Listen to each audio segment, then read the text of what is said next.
All right, so you'll remember that yesterday we sort of went through Newton's first law in a little more detail. We did that clicker quiz. I tried some trick questions at you. I think you should have a better understanding of how it works. I mentioned yesterday that we're going to skip over. Oh, this is the second law. Oh, this is the one I was going to. My apologies. I thought we were skipping over this. Okay.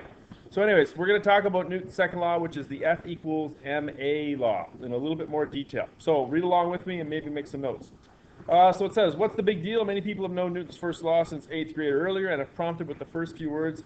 Most people could probably recite the law word for word. But what is so terribly difficult about remembering that F equals ma? It seems to be a simple algebraic statement for solving story problems. And we are going to be doing that next week, solving F equals ma problems.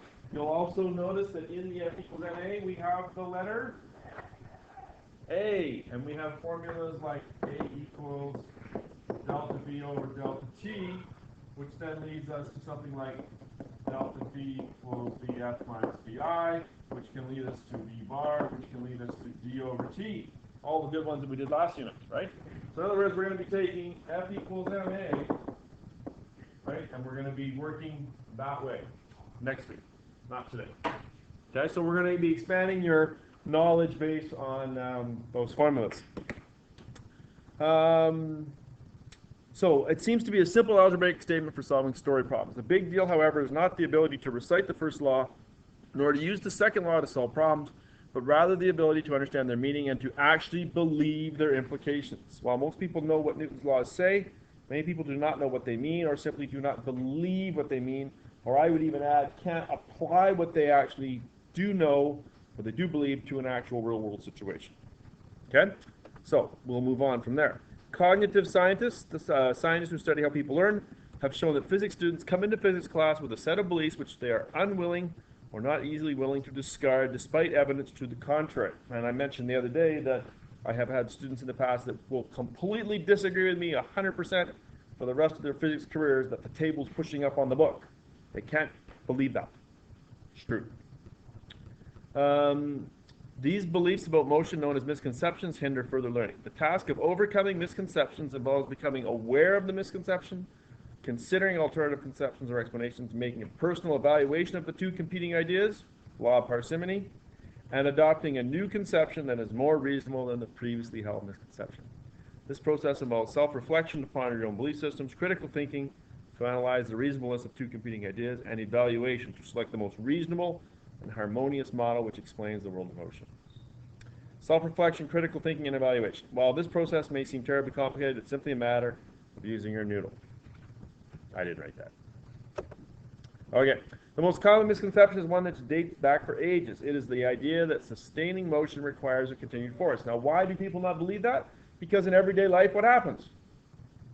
If you need to keep something going, you have to keep on pushing. Why is that? Friction. Friction. The misconception has already been discussed in a previous lesson, but will now be discussed in more detail. The misconception sticks out its ugly head in a number of different ways and at a number of different times. As you read through the following discussion, give careful attention to your own belief systems. View physics as a system of thinking about the world rather than information that can be dumped into your brain without evaluating its consistency with your own belief systems. Newton's laws declare loudly. Hello, ladies. Let me guess. Let me use my superior powers of deduction and guess that you were stuck behind a train. Yeah, and then we hit every possible red light there is. Oh, so it says, view physics as a system of thinking about the world rather than information that can be dumped into your brain without evaluating consistency with your own belief systems. Newton's laws declared loudly that a net force, an unbalanced force, causes an acceleration. And if you are an underliner, you should underline that.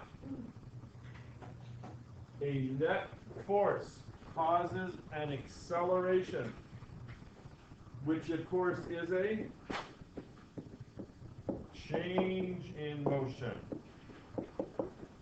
Forces cause changes in motion, they don't cause motion. Semantics, right?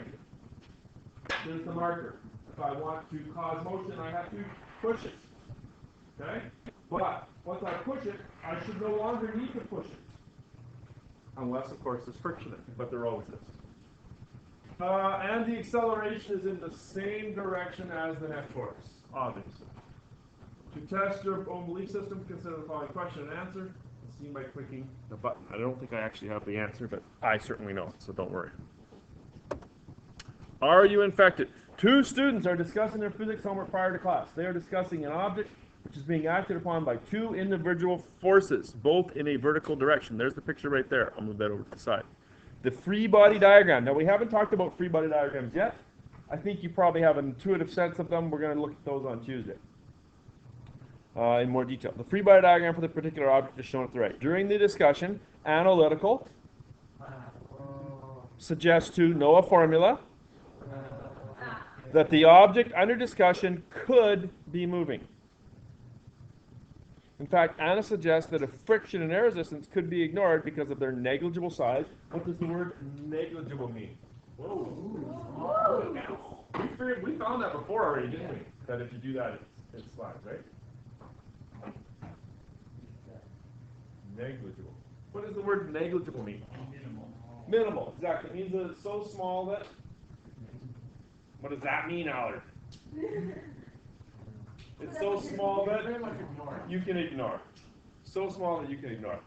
Okay, so Anna suggests that if friction and air resistance could be ignored because of their negligible size, the object could be moving in a horizontal direction. It could be moving this way. Now, what do those arrows indicate? I should give you a little bit of a lesson on free body diagrams. What do those arrows indicate? What does that F grab equals 20 newtons? What does that mean? Pushing down 20 newtons. Pushing or pulling down with 20 newtons. And upwards, there's a F norm. Some guy named Norm is pushing up. What does the norm stand for? Anybody know? Normal, yeah. Normal actually is an old kind of word for perpendicular.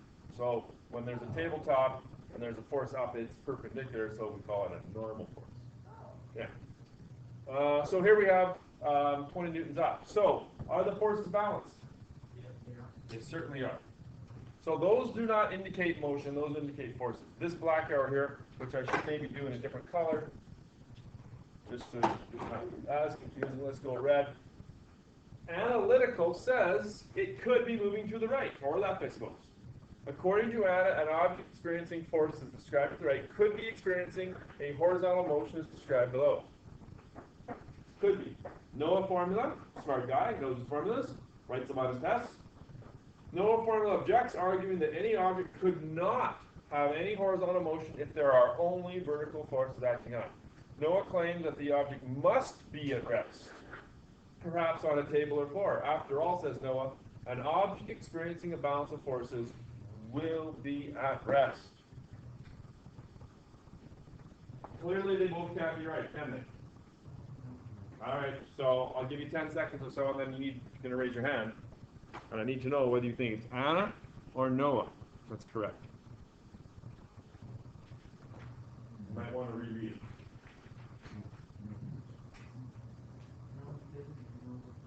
Has anyone tried clicking on the button on the page? Doesn't work. The driver not his own. Like that little kid that you see with the magazine, you know, that thinks it's an iPad. Okay, gang. Who thinks analytical is correct? You got a good sounding name? Oh, small number. Who thinks Noah formula? Got a good name? Okay, those two numbers do not add up to all of you. Let's try this again. Exactly. Thank you, Steve. Come on, be brave. Hands up, one or the other. For what? Number again. Analytical. What does Anna say? She says that the object could be moving. Analytical. Approximately half. Noah formula. Noah formula is right because the object, he says the object must be at rest. About half and half. Let's click the button.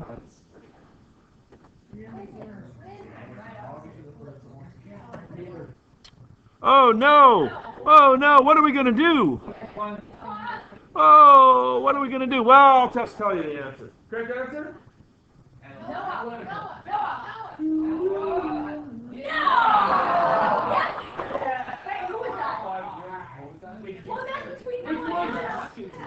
Analytical.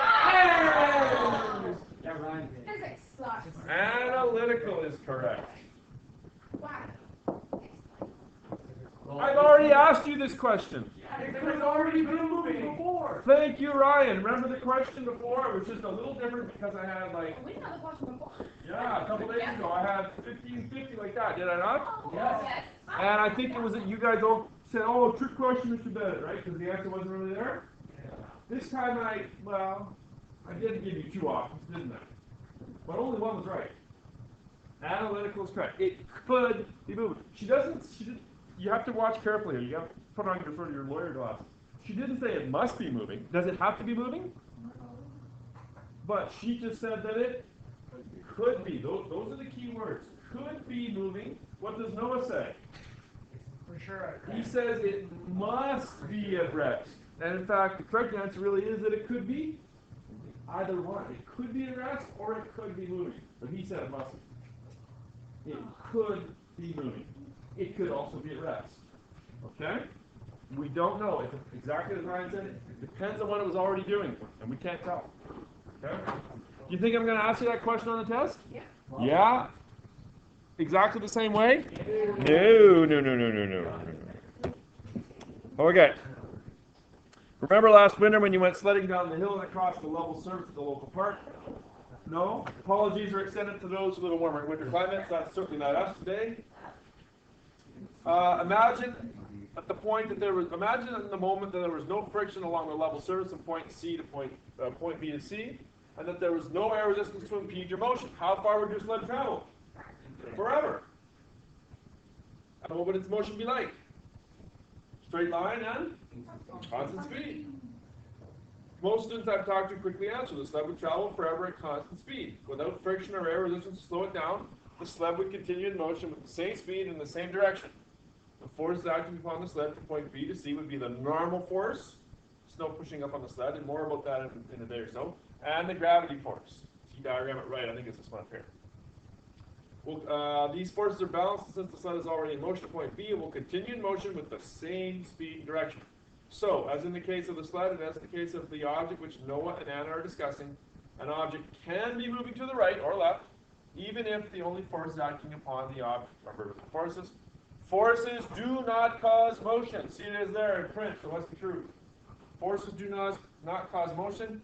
Forces cause acceleration, which are changes in motion. And it's a very fine line, that difference, right? But it's kind of important. Is that the end? Or is there more? Oh, yeah? What else could they possibly say? Oh, yeah. Newton's first law of motion declares that a force is not needed to keep an object in motion. Slide a book across the table and watch it slide to a rest position. The book in motion on the tabletop does not come to rest position because of the absence of a force. It's not because you stop pushing it. It's because there is a force, the presence of a force. That force being the force of friction, which brings the book to a rest position. So that's the thing that people don't get. You know, you give something to push, oh, we stop pushing, so it stops. It's stopping because friction's pushing and it's invisible. You can't see it. In the absence of a force of friction, the book would continue in motion with the same speed and direction forever, or at least to the end of the tabletop. A force is not required to keep a moving book in motion, and a force is not required to keep a moving sled in motion, and a force is not required to keep any object, horizontally moving object, in motion. That's not very good English, is it? A force is not required to keep any object that's already horizontally moving.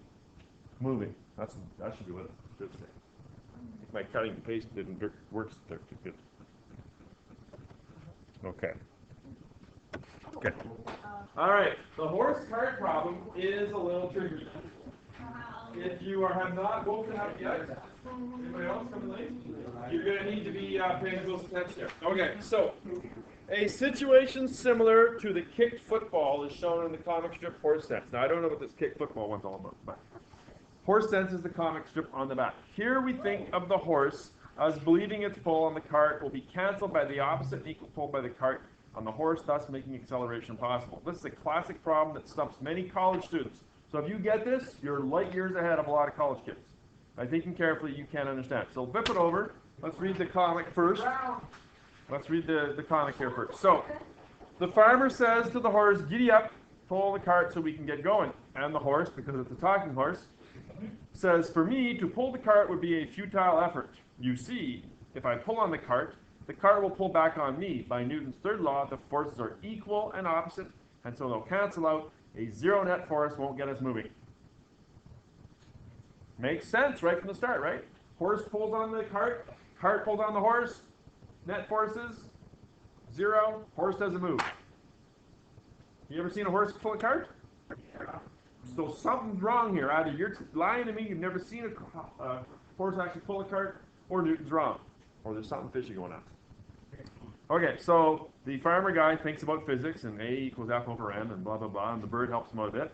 And then the farmer says, I don't care about the force exerted on you. I'm interested in the force you exert on the cart. You pull the cart, I guarantee it will move. Horse says, how can I move forward when the cart pulls backward on me? More thinking of physics. Farmer says, just push backward on the ground. By Newton's third law, the ground will push forward equally on you, and then I'll simply follow along. And the horse has no response, and so he grumbles about physics, and the farmer says, yeah, grumble, grumble, and the ground is doing a very good job. Not exactly the best explanation. What's actually going on here?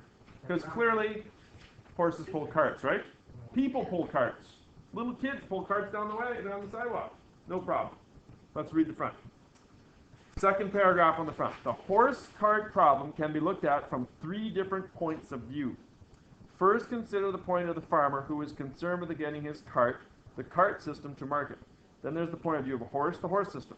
Finally, there's the point of view of the horse and cart together.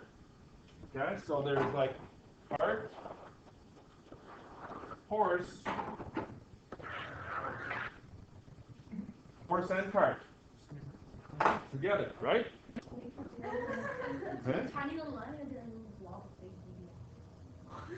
Okay. From the farmer's point of view, the only concern is with the force that is exerted on the cart system. The net force on the cart. The net force on the cart divided by the mass of the cart will produce a very real acceleration. The farmer doesn't care about the reaction, of course, right? We have a massive cart. We have a force acting on it. Therefore, there must be an acceleration. What's the net force on the cart? Whatever the horse is pulling with. Say 100 newtons. It's going to be more than that. Let's say 1,000 newtons. Right? What's the net force on the cart? 1,000 newtons. Who cares what the force on the horse is? It's not part of my little blue or my little black circle here, is it? Okay? Now look at the horse system. It's true that the opposite reaction force by the cart on the horse restrains the horse. Without this force, the horse could freely gallop to market. Right? Can the horse travel as fast with the cart on the back? No, he's got a big load. It's like a resistance kind of thing. This force tends to hold the horse back. How does the horse move forward? The horse moves forward by interacting with the ground. When the horse pushes backward on the ground simultaneously pushes forward on the horse. If the horse pushes the ground with a greater force than it pulls on the cart, there will be a net force on the horse and acceleration will occur. So that's the idea, is that it's not just this force on the force backward on the horse that is balanced by the force forward the cart provides, right? But there's also this force on the ground. Oh, I'm the wrong one. Okay? The horse pushes on the ground with a greater force, say 2,000 newtons. If the horse pulls on the cart with 1,000 newtons, how much pulls back on the horse? 1,000 newtons. But the horse is pushing on the ground with 2,000, so the ground can push forward with 2,000. Maybe I should make this 3, and that might make the numbers easier. If the horse pushes on the ground with 3,000, and the cart is pulling backward with 1,000, how much is the net force forward on the horse? 2,000. Will the horse move? Will he accelerate? Absolutely. He has a net force on it. Don't get confused by the net force here, because the ground is also in play. I know it's confusing. I'm not ahead of the call. No? That's okay. I promise I will not say explain the horse cart diagram. Promise I won't. I won't ask that on that, right? But it's something for you to think about, something to ponder. Okay? It's definitely a bit of a brain bust. No doubt about it. I have a hard time explaining even. Okay, so let's just read a little bit more here. Now look at the horse system. It's true that the opposite reaction force by the cart on the horse restrains the horse. Without this force, the horse could freely gallop to the market. This force tends to hold the horse back. How does the horse move forward? The horse moves forward by interacting with the ground. When the horse pushes backward on the ground simultaneously pushes forward on the horse. If the horse pushes the ground with a greater force than it pulls on the cart, there will be a net force on the horse, and acceleration occurs. That's the key sentence. When the cart is up to speed, the horse need only push against the ground with enough force to offset the friction between the cart wheels and ground. So at the start, you've all pushed things. When you push or pull something at the start, it's harder to push, is it not? How come? Well, sort of, yeah. Like if you're pushing on something at the start, what's the initial velocity? 0. If you push at the start, to get it up to some speed, let's say 5 meters per second, do you need an acceleration? Yes. Absolutely you do. If you need an acceleration, then therefore you need a force. But once you have it up to 5 meters per second, what happens to your acceleration? Goes to 0, doesn't it? Do you need a force when the acceleration is 0? Why do you have to keep pushing something then? Offset friction. Do you have to offset friction at the start? Yeah, absolutely, right? So really, like, what's kind of happening is at the start, you are pushing your net force is what I call your force that's doing the accelerating. Plus, you also have to overcome some friction, don't you? Like, let's say friction is, say, 10. And whatever the mass of whatever you're pushing requires you to push with, we'll say, 100 newtons to get it up to speed. Your net force is 110. But once you get it going, now how fast do you have to push? Sorry, how hard do you have to push? Only 10. Once you've got it up to speed, the net force only has to be 10. How come? You still have to overcome friction. I can see by the looks on your faces, it's like, it's a long day, isn't it? Long week. Yeah, I hear you. Second last part. Finally, look at the horse cart system as a whole. From this viewpoint, the pull of the horse on the cart and the reaction of the cart on the horse are internal forces, or forces that act and react within the system. They contribute nothing to the acceleration of the horse cart system. They cancel out and can be neglected, ignored. To move across the ground, there must be an interaction between the horse cart system and the ground. For example, if your car is stalled, you can't get it moving by sitting inside and pushing on the dashboard. That would be nice if you could do that, right? Just sit inside, won't go anywhere, stuck. You must interact with the ground outside. You must get outside and make the ground push the car. The horse cart system is similar. It's the outside reaction by the ground that actually pushes the system. And I'm just going to leave it at that. How does that sound? Good, Riley?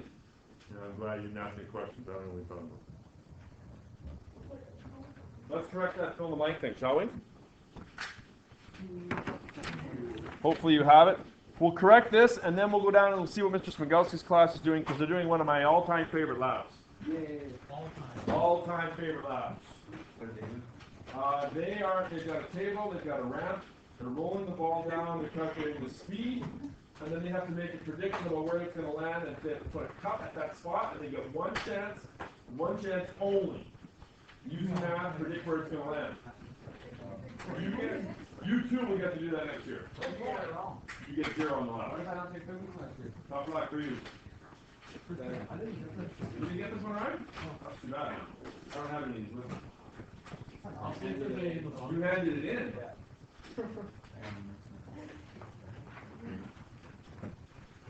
I'll try to get one for you when we come back there, Ryan. Okay, so number 1, a push or pull is a force. Easy one. Quantities that require magnitude and direction and a point of origin for their description are? Vector quantities. Oh, yeah. Oh, yeah. You'll never forget that, will you? A physical quantity that can affect the motion of an object is a force. Correct. Now, number 4 is important. When no net force acts on a body, either some force acts on the body or the something of all forces acting on the body is something. So what's the first one? No force. When no net force acts on the body, either no force acts on the body or the vector sum, or I would even accept total of all the forces acting on the body is 0. Yeah. Net force? Yeah. Yes, I'd take a lot. That'd be fine. Number 5, if there is no net force acting on a body, it will continue in its state of rest, or will continue moving along a straight line with, sure, constant speed is fine. I have uniform, but either's fine. The property of matter that is a concern of the first law of motion is, this is a tough one. The law is also known as the law of inertia, exactly. A common unbalanced force that makes it difficult to prove Newton's first law of motion experimentally is friction. Yes, and friction always comes into play when we do laps. It's a real annoying force. Number 8, if an object is stationary, its inertia tends to keep it, or stationary, at rest or stationary. If an object is in motion, its inertia tends to keep it in motion. Number 9, uniform motion in a straight line is the only motion possible for an object. This one's hard. Anybody get this one? Far away from. Why is that, Jake? Do you know?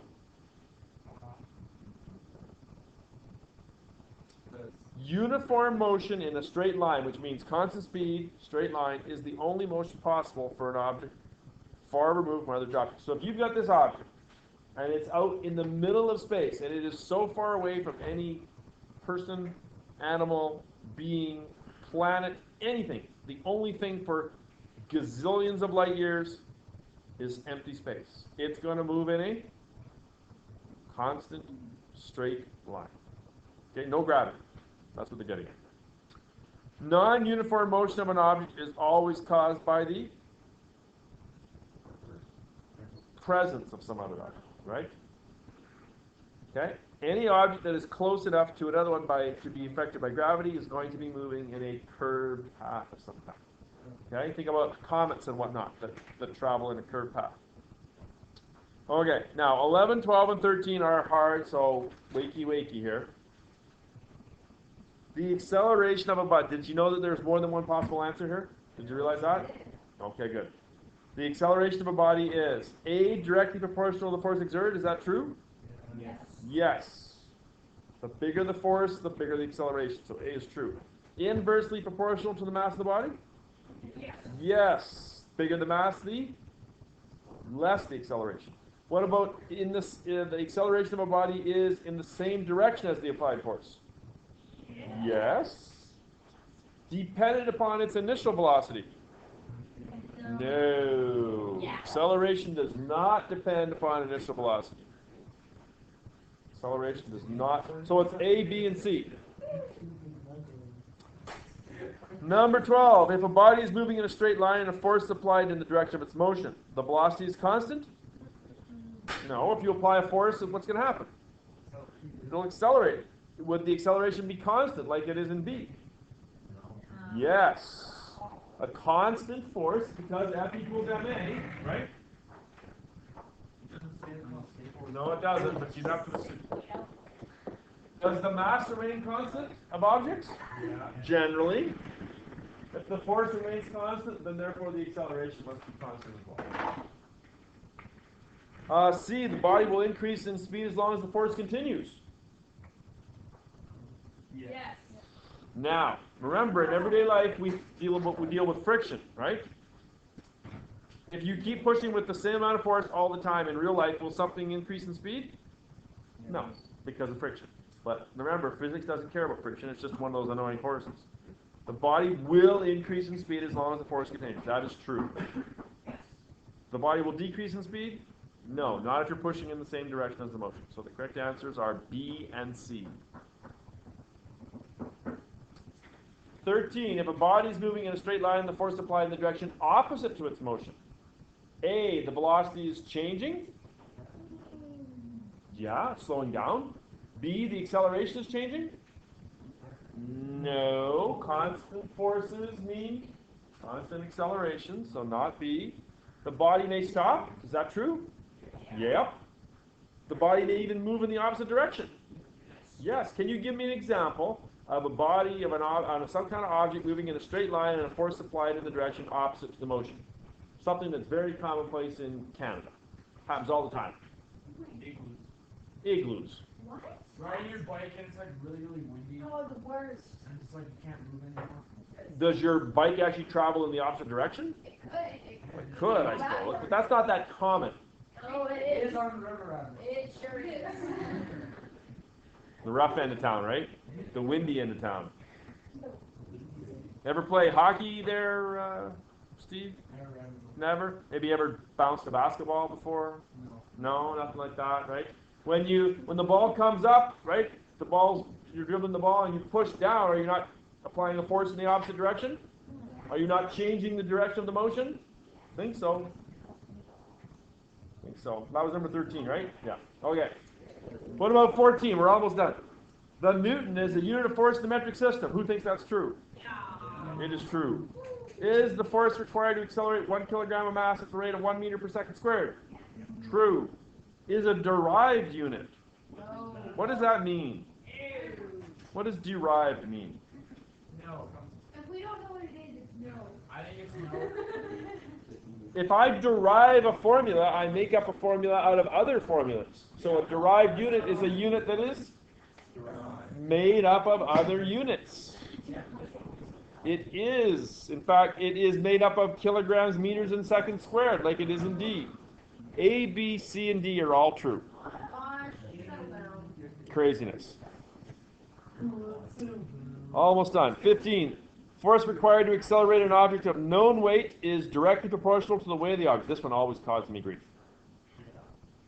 If it weighs more, do you need more force? Yeah, you do.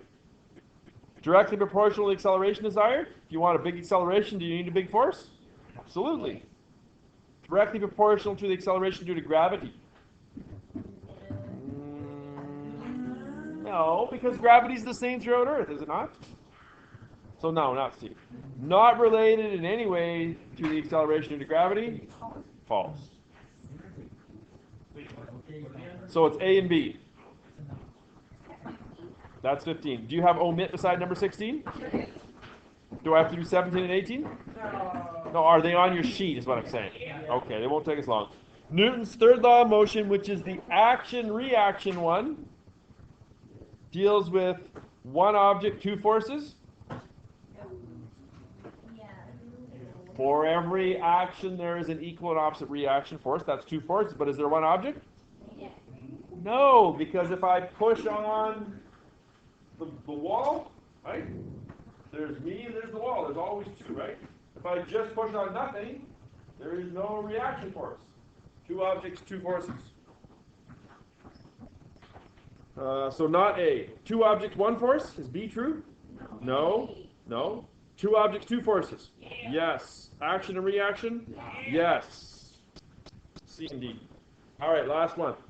When an automobile is accelerated forward, when you get in your car at 3:30 today and you squeal out of the parking lot, exactly.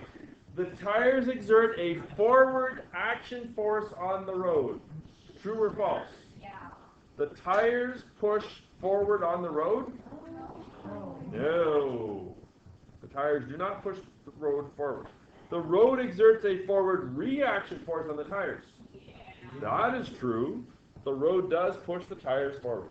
The tires exert a rearward action force on the road. Do the tires push backward on the road? Yes. It's like the horse. How come the road doesn't move backwards? The road is not moving at all. Well, It's so much bigger than It's saying that. exactly. The road is attached to the earth, which is gigantic compared to the car, right? Is there any acceleration involved? There might be. It's negligible, though, right? It's not going to measure. tire in theory. Sure. I mean, if you had a big ball, like a model of a globe, right, and you put a tire on top that was moving, would the ball spin? Absolutely it would. Why doesn't the Earth do that? It's giant. Too big of a mass. Way too big of a mass means tiny acceleration. What about the road exerts a rearward reaction force on the tires? Road pushes tires backwards? No. So what are the correct answers?